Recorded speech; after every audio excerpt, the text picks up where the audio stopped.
নমস্কার। আজ আমার নিবেদন আগমনী, কবি প্রেমেন্দ্র মিত্র। বর্ষা করে যাব যাব, শীত এখনো দূর, এরই মধ্যে মিঠে কিন্তু হয়েছে রোদ্দুর।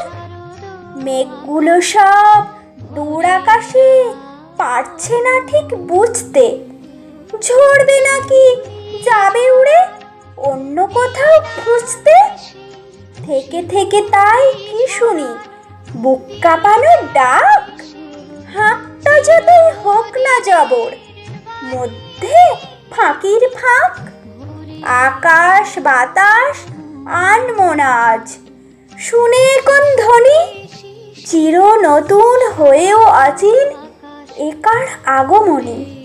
চির নতুন হয়েও অচিন এ কার আগমনী। নমস্কার। আমার এই কবিতা আবৃত্তি আপনাদের যদি ভালো লেগে থাকে আমার চ্যানেলটিকে অতি অবশ্যই সাবস্ক্রাইব করবেন, লাইক করবেন, আর আমার এই কবিতা আবৃত্তি আপনাদের কেমন লাগছে তা কমেন্ট বক্সে জানাতেও ভুলবেন না।